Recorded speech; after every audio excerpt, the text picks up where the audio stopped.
the national politics looks like. Mm. But let's go to that later. Primarily, I have one straightforward question that a lot of people have been asking. The simple question is, has India become communal since 2014? Or has India become more communal since 2014? What do you mean by communal? Has there been rise in, communal friction? Has there been rise in religious hatred? Has there been a rise in some sort of a problem between the two major communities in India, that is being Hindus and Muslims, or perhaps even Hindus and Christians? How many incidents have you seen in the past 8 years? Does it really have to do with the incidents that we have seen? Yes, it does, because India is such a large country. Right. It's always had problems, Hmm. even before independence. From 1857, Hmm. even before that. Hmm. People have been protesting for hundreds of years to Right. protect their identity, protect their religion, protect their beliefs. Why do you think that even with such force, Hmm. that the Mughals were not able to convert the whole of India into Islam? Because it was a very sensitive issue. Right. That is to get into a person's belief system. Hmm. Because it was not easy to change the Hindu. But don't you think there has been rise in problems as such? There has been, there's an assertion that Yeah, that is what it is. Yes. There's a communal assertion. Hmm. In the sense, people have started thinking on communal terms, Hmm. on religious terms. But there could be a reason for that. Right. Nothing happens just like that. Hmm. It just didn't simply happen that the East India Company set up shop in India. Hmm. It didn't simply happen that the Portuguese came. Right. It didn't simply happen that the Mughals came. Hmm. It didn't simply happen that they ruled for about 200 years. It didn't simply happen that the British were able to rule the roost for such a long time. There are reasons. Hmm. I think our effort should be to explore the reasons Right. and to ensure that we find solutions so those reasons don't play a role again. Are these reasons having to do with a certain ideology that is written in certain books, or perhaps No, said by certain individuals? because I think the Hindus have been the majority, Hmm. and as you know, for a very long time. Hmm. And it was a fractured society. Right. Hindus themselves were not like united, one community. Okay. And there were a lot of aspirations rather to unify to the community, also to represent themselves as a united force. So the aspirations haven't been fulfilled It was not fulfilled for a very long time. I'm Now sure it's that, I'm sure at least though they were divided internally, Hmm. but when they were beaten on many occasions, Hmm. they must have had this, a subconscious want to be together Hmm. because they were watching others. yet. Right. They were watching how Muslims were united, Mhm. how Christians were united. Hmm. The way the Hindu is being, or rather Hindus are being united today, may not be the right way to be united. Okay. But how do you deny them the right to get united? Nobody is denying them the right to get denied. Maybe the way they are getting united, because maybe that's very nascent. That's just happening for the past so many years. Acha. Hmm. Muslims have been united for a very long time. At least, when it comes to a certain number of things. Right. Maybe the Christians have been united for a very, very long time. When it comes to some things at least. Hmm. But the Hindus were never united Hmm. for a very long time. Okay. If somebody comes and says that I will try to unite you, Hmm. why would the Hindu refuse to at least experiment? But Maybe it's why- all wrong. But why there is Maybe a it's sense all of wrong. radicalism, Maybe fundamentalism? that's what I said. Yeah. Maybe it's all wrong. Maybe he's exploring it. Hmm. Hmm. Maybe he's doing it in a very quick manner, Hmm. trying to find a reparative process. Right. Maybe he's actually reaching that. Hmm. Maybe these are just the hiccups. Hiccups are costing lives. How many? So is there a bar that this is okay and this is not okay? But hasn't that happened with Islam? Hasn't that happened with Christianity? Hasn't that happened with Buddhists? Hmm. And I think that with about 30 to 140 crore population, where the Hindu has generally been a peace-loving, individual as a unit of the society. Do you think that he has been so aggressive, violent, intolerant? I don't think that's actually the truth. The thing is that if you automatically identify the Hindu with the BJP, if you identify the Hindu automatically with the VHP or with the Hindutva forces, then you're making a mistake. Still, all Hindus are not with the BJP. Right. Still, all Hindus are not with the VHP. Right. They don't subscribe to the Hindutva. You understand? That's still a minority, even among the BJP. There are a lot of people who support BJP not because of Hindutva. They support BJP because they think, at least there's a leader who may be intolerant to corruption, dynastic politics, or things like that. Maybe they could be completely misled, but they've also been browbeaten for a very long time. It is not wrong for people to be aspirational. Right. If you've not got the leader, it doesn't stop you from looking for a leader, and even sometimes getting a wrong person as your leader. Maybe they could be right, they could be wrong, but there could be historical reasons for all that. You understand? Maybe the Hindu was a beaten, soul for a very long time. Maybe he didn't have anybody to speak for him. Maybe he didn't have the political wherewithal. Maybe he didn't have the political dispensation to protect him. Maybe he could be insulted anywhere, in any society, any country in the world, and nobody spoke for him. He had to always put his head down and bow. For the first time, he feels assertive. Maybe in the process that he's making mistakes. He's defending everything that he does. Maybe that he's denying his past. But how does that make him totally wrong? That is also getting other people to wake up to him. That they say that, maybe that there is something that we've been doing wrong. Let us at least have a dialogue with him, which never happened for a very long time. He was taken for granted. He was told that you have to be tolerant. You are like this, and that's the way you should be. If somebody beats you, you show the other cheek. And you're wrong. Your society is flawed.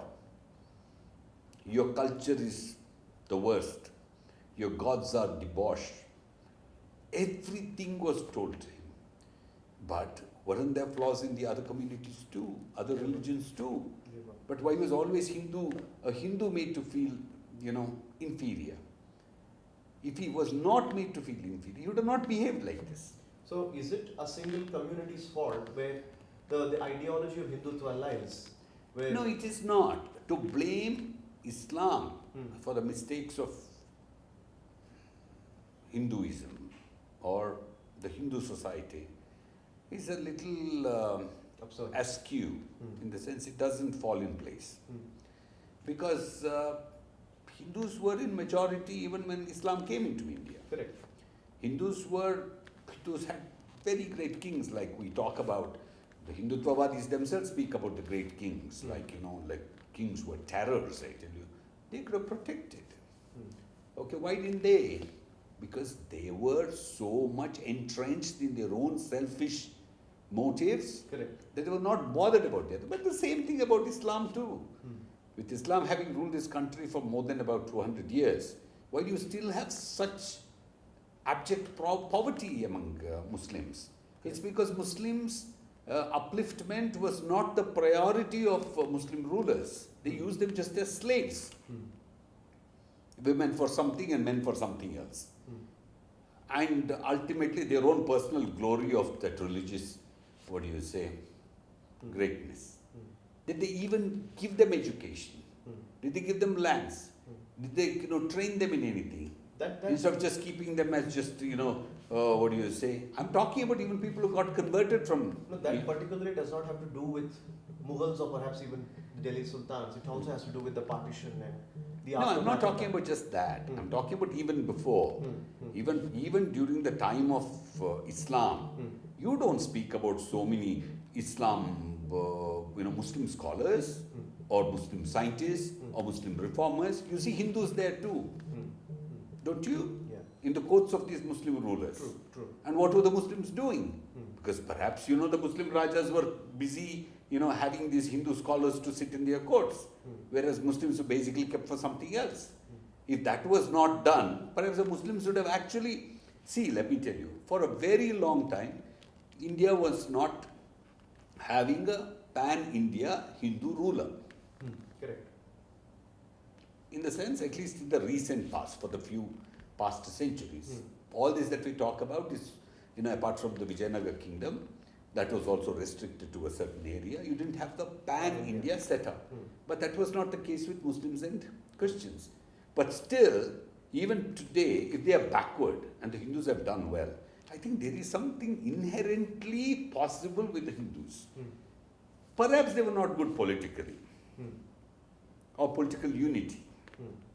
For the first time with the BJP, whether they are right or wrong, if they are aligning with the BJP, it's not the fault of the BJP. It's because nobody else gave that moderate, progressive, Don't you think inclusive that's alternative. Who secular? asked Congress not to be that BJP in the beginning? Don't you Why think did Congress want to be so much of a secular party? there is nothing so much or lesser? Don't you think so? Everybody is equally secular.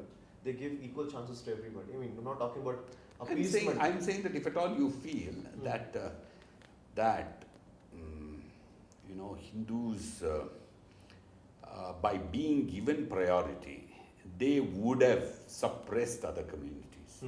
I think there is then a fundamental problem that I don't think that, see, from Ashoka's time to a lot of other kings, what do you read about? People who allowed others to survive. Even there is this story of when he annexes or reaches a certain place where are these Portuguese missionaries or whatever, Chhatrapati Shivaji basically tells them that they have his protection, and he tells them that they can live fearlessly. Yeah. And the Hindu not is generally an aggressor, because that is because you believe in your karma. You don't believe in just the God who you placate. You know very well that you do something that you pay. The image has changed. Yeah, why? We have to think about it. See, why are we assuming that BJP is permanent? We are not assuming. Why are we assuming that the current dispensation of this very mindset of this Hindu resurgence is going to be the same thing? Maybe the Hindu is thinking too. Right. It's only because the others are making him once again feel that whatever he does could be wrong. That's where he started perhaps thinking more, because why a lot of educated people are going behind the BJP. They're not against the Congress. Why the Congress has this compulsion to basically be seen as pro-Hindu. Okay. Why even perhaps even Muslim League also may want to say that no, we are not against Hindus. If that has happened, there is something that has happened within the Hindu society, that even the man in Congress, even if there is a Hindu in Muslim League, he has started thinking about maybe that I have to have some kind of political assertion. He is no more just a man who is just lying down. Maybe all this is wrong about making Muslims the villains, or making Christians the reason for conversions, without knowing that what are the problems within the Hindu society that lead people to convert, that lead people to perhaps speak for others. But that is what it is. Even in Ramayana, you have, a very veiled defense of even Ravana, where you try to see that, if there is anything good about Ravana. Yeah. You got it? In the sense, he is not bad. He is a person who became bad because of a few actions. Right. And unless Ravana was Ravana, Rama would have not gone to kill him. Because Ravana was not an ordinary human being or a Rakshasa. He was a very special Rakshasa. That's why God himself had to come to kill him. God doesn't come to do that to an ordinary human being. Right. You understand? And that's it. That's because it was Ravana. He had somebody like Rama to kill him. Right. You understand? And the story is that Ravana was somebody who was reborn. Originally a very devout disciple of Mahavishnu, who was basically his guard or his gatekeeper. You understand what I'm saying? Yeah. So today, when we are talking about that kind of inclusive thought, see, to be able to give too much credence to some of these, what do you say, what do you call it, mad hatters rather, I don't know what word you could use, like some of these people who have basically gone berserk. But that's okay, because I think we are, see, you can always, even in YouTube or anywhere, you can say that, you're not interested in their videos and they're nowhere to be seen. You got it? India is such a large country. You can have, even if you have 1 crore viewers, you still have under 1%. You understand? Correct. But because we speak English and we watch this English content, we think that these people are talking like this. But there are a lot of people speaking other things too. But since you brought in the historical context, I just want to understand, what is this strange obsession of the BJP or perhaps the right-wing people to mold history, or that's a little danger. Changing name Yeah, of that's a roads little bit or of a danger, because places. too much of reliance on history is not good for any country. Correct. Because that takes you backwards. Because no history is perfect. Correct. Even if you read the stories of Somnath temple, which was looted, to Ghazni, Gori and all these things, first of all, those stories were not written by Hindus. Those stories were written by Muslims.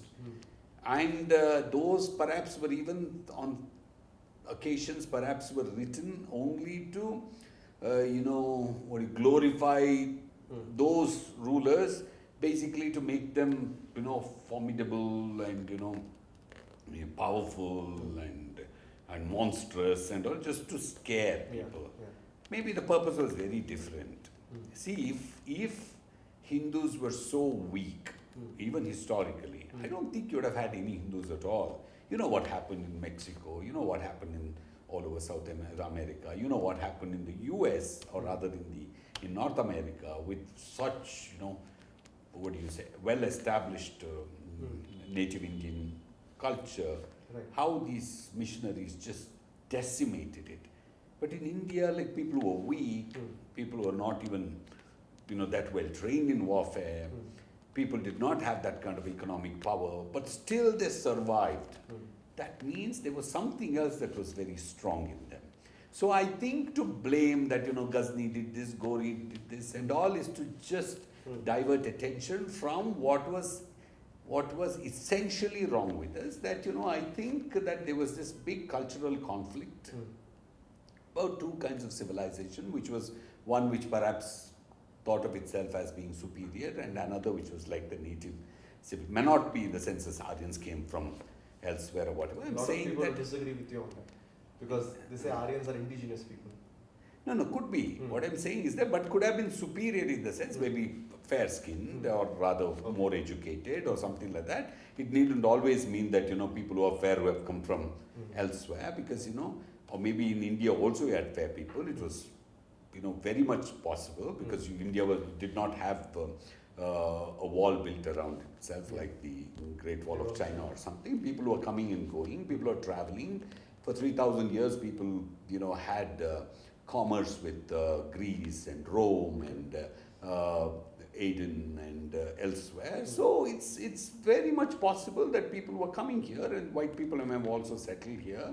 And that's not just about 3,000 years. If it happened in 3,000 years, it must have even happened before. People are going to China. I heard this beautiful thing about, how Chinese called people from India as people from the clouds, because they were actually they were coming down from the hills and because through the clouds, and it almost looked like they were coming from the clouds. And that's what they actually referred to Indians for a very long time. People from the clouds, because they were just coming down from the clouds. Literally, coming down the mountains. So Indians were going to China, Chinese were coming. In fact, it's a very interesting thing, you know, even like Prague, the name Prague, they say Prague was the second Prayag. Okay. In the sense, Prague was actually considered the capital of Czech Republic, was considered a portal to another world. Okay. In fact, I was surprised that science in Czech language is Veda. Oh, okay. That's quite a coincidence. Yeah. Maybe coincidence, or maybe there was a relationship too. Yeah. So there must have been these things. So it may not have been like, you know, but I think there was some kind of a conflict, and that was also a subconscious thing, that, you know, there was such a strife also, which nobody wanted to accept. Why people, see, when sometimes the temple was attacked, people were not, you know, the temples were not like that we have today. I mean, there were very few people who had access to these temples, and I'm sure that, you know, when those were attacked, people, because at the same time you told God lived in your heart. You talked about, you know, how your body was the temple and how God resided in your heart on one side, and then you said God was in the temple. So people must have thought, okay, you know, that's not my temple. So people must have been just all right. And a lot of people are hoarding money also. But I feel that the Hindu must have not been a weak, you know, individual. He must have had these social problems which must have resulted in him becoming politically weak. That he was not able to have a country for himself. Right. Where the kings actually, it's like in the Western Europe, you know, for the king, the community was more important as much as his kingdom. So, and for a very long time, the kings listened to the priests, and they were also, the priests didn't come from a certain community. Right. The priests came from among the ordinary people. Yeah. So those ordinary people, when they became priests, also carried the aspirations of their people. Right. Here the priests were from one particular community, so they already alienated themselves. And there was already a parallel native, faith that people who worshipped in a different way from the superior or the more refined form of Hinduism. Okay. And Hinduism itself, like, you know, I mean, if you can't even blame Hinduism because, you know, nobody called it Hinduism. Nowadays people call it Sanatana Dharma and all that. But even if you read the Vedas and all, you know, apart from very few references to, human beings and the society, it's basically about propitiating gods or higher aspirations, basically, for release. Might disagree with you on this, don't you think? With your definition or your explanation of the breaking of the temples, or even the idea of Hinduism that you're trying to say, or no, but see, I'm telling you, because if you want comfort in what you're saying, and if you want everybody to believe, just because it's politically convenient, it won't stay for long.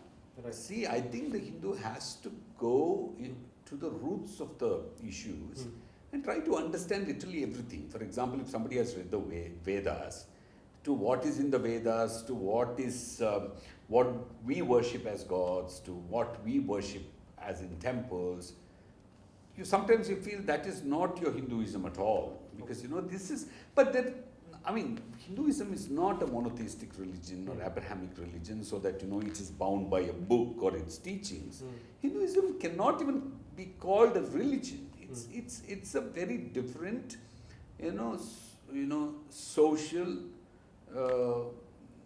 socio-psychological setup. You understand? Yeah. So in the sense, you can't say, you know, because Christians have not changed for so long and they go by a book that we want Hindus to be like this. No. Hindu religion or Hindu dharma basically changes with the times, and our gods have changed, our worshipping has changed, our rituals have changed, our beliefs have changed, our priorities have changed from enlightenment to unification with the larger soul, that is Paramatma. To all these things, I think, like, today you believe in propitiating, you want rituals, you want to go to temples. There's no mention of temples, like, I think there's no mention of temples even in Mahabharata. Okay. You don't have idol worship. Maybe in some interpolations, but generally it's basically there. It's all about, see, Hinduism, the kind of refined Hinduism we are talking. At the same time, you had people who were like, offering animals by doing animal sacrifices, whereas Hinduism had already refined itself and coming out of, the Sanatana, coming out of those supposed to be abhorrent practices. Right. And then the British also didn't like this kind of these kind of practices, so they started, legitimizing the refined form. So a lot of people with education started, embodying the Western values. So they also started feeling bad about their own practices. They felt there was, if you wanted to be a Hindu, maybe that the more intellectual form, like I won't call it a base form, like more material form of worship, like where you offer what you eat, or you offer, I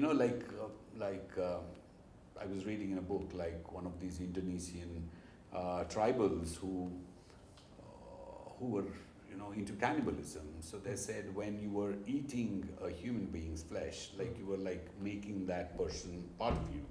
Okay. So when you also offer animals, when you offer human beings, you basically are looking at a system which is more Unitarian in the sense, like you give what you eat, and there is, and the gods were not like the superior gods of the Vedic or the Sanatan belief systems. They were like, they were gods whom people could scold, people could have a friendly related God would be there. Here, you understand that you could talk. There are gods. There are rituals where you even like.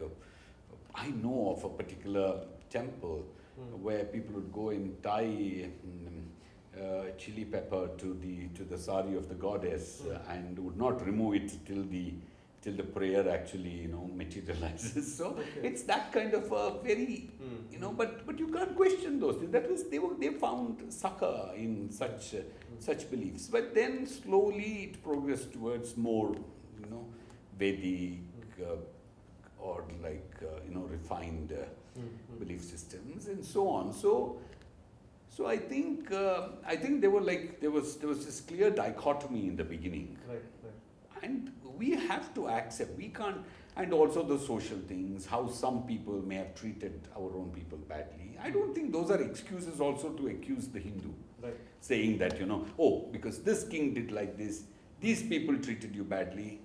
Nobody stopped anybody from becoming anything. Most of our Puranic stories are also, and also these Bhakti stories are replete with how God actually comes to the home of the last man in the society. They are the ones who actually get to see God better and more often.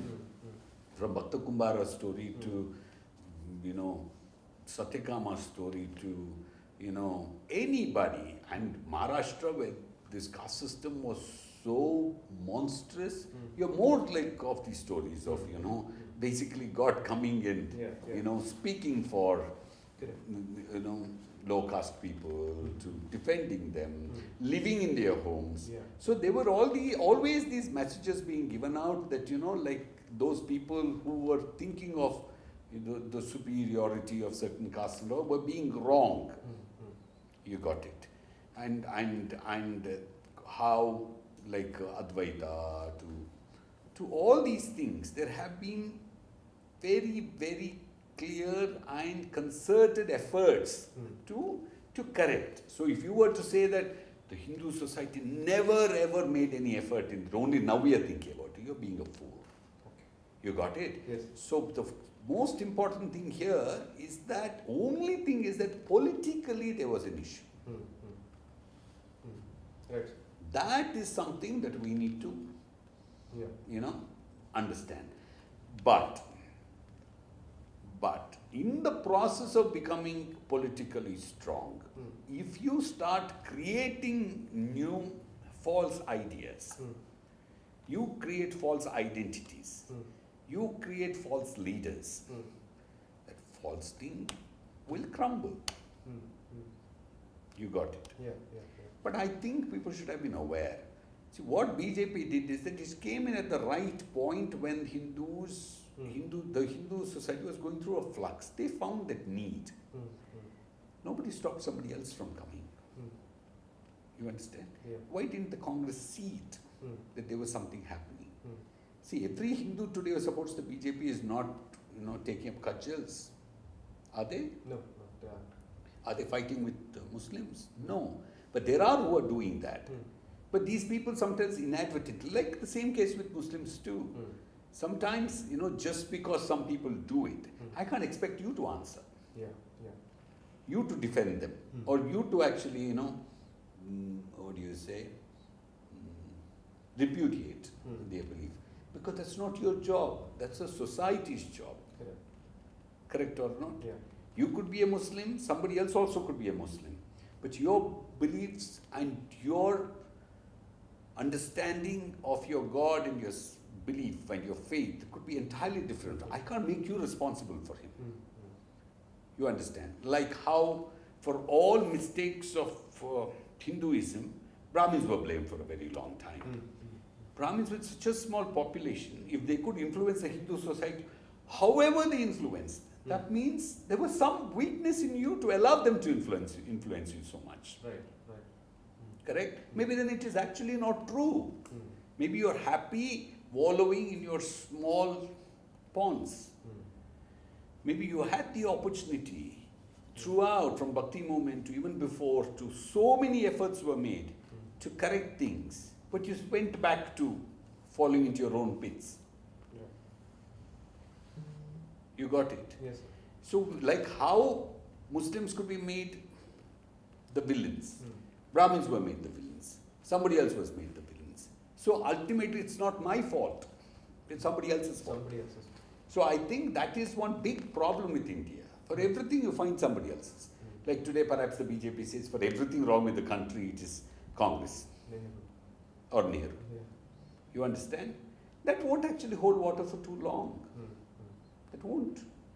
So coming to that, I will bring you to Karnataka now. The public sentiment is that with the kind of steps the BJP has taken in the recent past few weeks, it looks like the Congress is bound to win these elections. And also the Congress has made some mistakes with Kharge calling Prime Minister Modi and names, and then also his son calling him whatever, and then the BJP up and the Congress wanting to ban, not ban, proposing, or rather very suggestively saying that maybe we will ban kind of a thing. But that's not a very clearly worded statement. I don't know why they actually declared saying that they are going to ban, because I read it. It doesn't say that. It only says that anything anti-constitutional. But what is the public sentiment according to you? About what? About the Karnataka elections victory. No, I think now it almost looks like it's the Congress. Either Congress gets a minimum of 105 seats. That's what even the BJP is saying. They may not have said it openly, but I think they're almost reconciled to the fact that certainly the BJP, the Congress will get about 105 seats, and that is the most pessimistic view that the BJP has, to about maybe 140 seats also, if sometimes it happens in some elections that the voters go berserk in trying to vote for. There is a possibility of that too. It could be anything from 105 seats to 140 seats. For the Congress. But if it's anything under 110, it is not going to be easy, because then forming the government, also getting people and the demands and so on, at least they need to get 10 more or 12 more, and that is going to be an effort. And there's going to be a lot of power bargain that will happen within the party, and it's not going to be easy for anybody. Yeah. And then if you have any truck with any other party, then you will have to, give in to their demands. And once you get some other people, and BJP will just wait to watch the game, and the BJP may not make any effort to form the government if it doesn't get anything more than about 85 seats or even 90 seats. Right. So if it gets about 90 or more, maybe it'll ask JDS to form the government. And then JDS won't say no, they'll say for the sake of Karnataka, for the sake of the family, for the sake of this, for the sake of that, that we will form the government. And that will be the end of the story, because the BJP will at least keep. And once that happens, I'm sure, like always with the JDS, they won't survive for long. And by then, if at all Congress doesn't come to power in the next 2 years, I'm sure it will be fragmented. And some people will go into BJP and some will join JDS also. Or maybe, they may also try to do something else, and Congress will become extremely weak. But if they don't come to power now, I think even holding the flock together will become extremely difficult. So Congress has to come to power. So they may have to give in. They may have to make that, hard choices. But like you said, Congress have been making mistakes in this whole process of campaign. But there is one thing that people are talking about the most. That is, who will be the CM candidate? While you have both Siddaramaiah and DK Shivakumar lobbying for this, or not in the negative spirit, but in the positive I don't spirit. think that DK has been lobbying so much. DK feels that he has to be taken into consideration. Right. I think he is a clever politician who knows very well that he can't topple the apple cart. But can he overtake the mass appeal that Siddaramaiah has? Siddaramaiah, yes, but it also depends on whom you're listening to, because I don't think that Siddaramaiah has that kind of appeal with some communities. Right. Because they're also afraid that maybe he'll veer too much towards the backward classes, and he has this coterie politics, which is very dangerous. And then, see, Siddaramaiah has some great qualities in the sense he is a true Democrat. I may have spoken to literally every minister in his cabinet and in his ministry, and everybody had told me that he would not interfere. And as long as you did not make any serious mistakes, that you would not poke his nose, and that's not him. And he would do whatever he has to do, like his own anti-communal whatever, but a little pro-Muslim and all that. That's nothing wrong, but he is basically a very inclusive kind of a person when it comes to governance, because he believes in, that's what Sri Ram also says, that you should not meddle too much in the affairs of your juniors. And that's the idea of Ramarajya. It's very beautiful. That's something that always struck me. So that's where, but his problem is that many Hindus are afraid, many Hindus, since the BJP supporting Hindus are afraid that if he comes to power, that he will give a free hand to Muslims and the thugs among Muslims, so they can go about doing whatever they want against Hindus, and he'll turn a blind eye and all that. That's not going to happen, because I don't think that Siddaramaiah is such a fool, but that's the idea. And Siddaramaiah has never ever even made an effort to allay that fear. To say that, no, I'm not like that. I will kick the butt of those people who are mischievous or who are going to create problem in any community.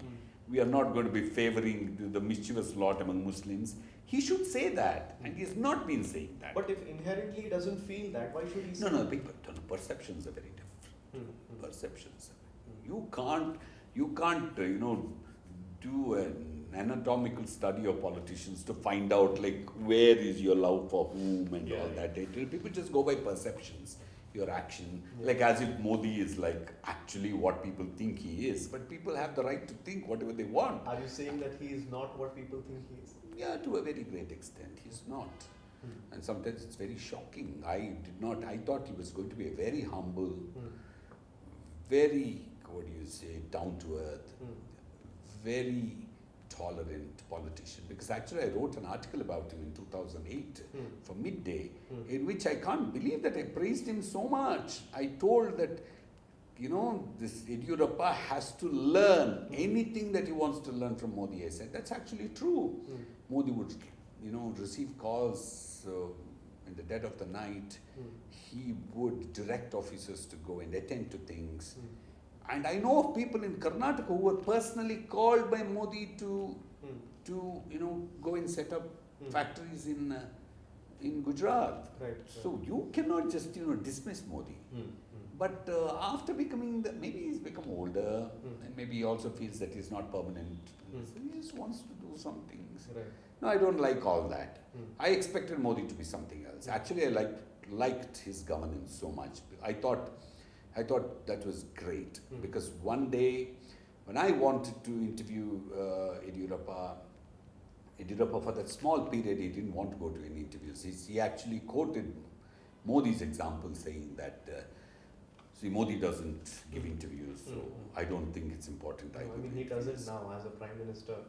I don't think there have been any press conferences. No, that's okay, but then also he didn't, is what I'm trying to say. Right. He said, he was quoting Modi and saying that, because Modi didn't give interviews, that he himself would not. That's Yediyurappa. And anyway, after that, I interviewed him so many times. Right. That's a different matter. But, okay, without digressing. So, what were we speaking? About Siddaramaia's... So it all runs on perception.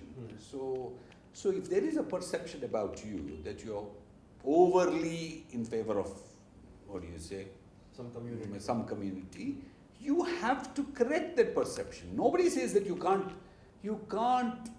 like some people. Maybe you have your own reasons. We all like, some communities. As Kodava, that, I always liked Mandya Gaudas because they liked us very much. Okay. So, that doesn't mean that I hate someone else. Maybe that's a little favor. Yeah. But that also means that, I'll ensure that they don't make mistakes and bring me a bad name. So, with the kind of influence Siddaramaiah has, he can do a lot for the Muslims by actually giving them the leadership that they so badly require. He can guide them. He can tell them what mistakes they are making. He can tell them that they should assimilate into the mainstream. This time, the Muslim candidates, comparatively to the last 2018 elections, they have been lesser. The Congress has fielded lesser number of Muslim candidates this time. And also, in some cases, also Muslims have felt that the right candidates were not given the ticket, like Mohiddin Baba and all that. I don't know, but I'm sure that the Muslim, there's nothing wrong in protecting, because when it comes to Hindus, though Muslims per se are a larger community compared to any other single community in Karnataka, perhaps they're the biggest. We just have to wait for the the caste census. Maybe they are the largest community in Karnataka. But if at all the other communities come together as Hindus under the Hindu fold, then they become the minority. That's how they are the minority. So I think that, you cannot suppress any community for too long, because they are our people. They only believe in the... But for that also, the historical reasons is because the question, what are the sentiments that Hindus have against Muslims? It's basically all the names are, of Arabic root. They pray to a place, in Saudi, some different place, Saudi Arabia. Their loyalty is to some other country. Their God is from somewhere else. Our gods are here, our people are here, our names are here. Even Christians have started naming their children Manju, Manjula, Jayanti. And I've seen Catholics who have daughters called Jayanti and Kusuma and all that. But you can't find a single Muslim who even by mistake names a child. So these are the things that naturally, if you want to stay away, you'll be treated. This is secularism, sir. I don't think just because you have to assimilate, if you name your children something. No, I'm not saying that it is. But I'm saying if it's just the name, it's okay. In everything from your dress to your conduct to everything, you want to be different and you want to be treated like them. If I want to remain different, I'll be treated differently. So is Correct that or the not? undercurrent? Yeah, it is. Hmm. I think I've spoken to a lot of people. Yeah. I am a great believer in humanity. I believe in the human difference, lies are fair, and I believe in individual, assertion of its liberty. I believe that an individual is superior to anything else. Right. With all that also I say, then you take the risk. Hmm. If I'm in Europe, if I wear peta and this thing and rudraksha and all that, and if I don't want people to treat me differently, and I think I'm being very naive. But isn't that the beauty of India, that there is Yeah, a melting pot yeah, of but it's diversity? okay if Hindus can be, but to what extent the Muslims are trying to actually, feel the same thing about the Hindu gods, about the Hindu feelings. You always want to be different. You can't.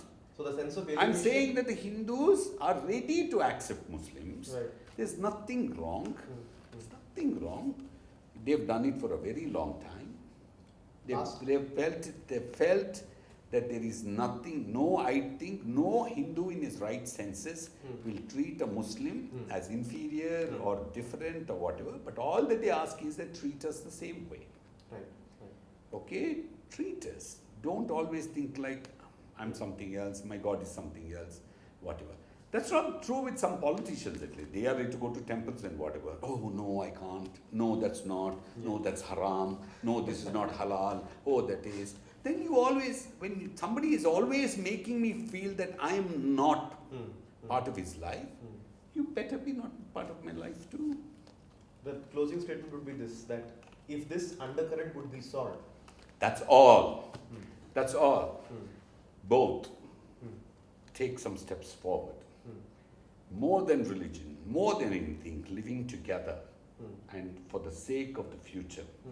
Who knows, tomorrow an asteroid can come and hit and we all could be gone. Yeah. So what about all this, you Hindu, you Muslim, you that, you this and all that? At least let's live for some time well. Right. Let the children play together. You understand? Yeah. Absolutely. You wear what you want to, you call. But don't treat me differently. Don't always have it in my he's oh, alag hai. No. The sense of Oh, assimilation. dusra should be kaum more. ka hai. No. Then you will be treated. What you sow, you shall reap. Correct? Right. I've seen that with Christians.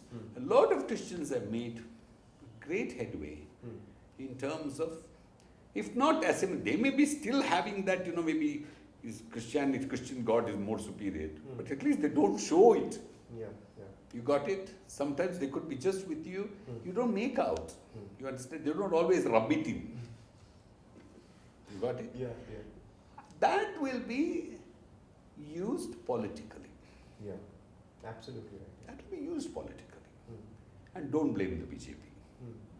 I may not support the BJP. I may not support Congress. But you can't deny the fact that they are taking advantages of some political, some political advantages. Yeah. You understand? That's all. Thank you, sir. Thank you so much. We had a very wonderful discussion, a lot of insights we've gotten from this.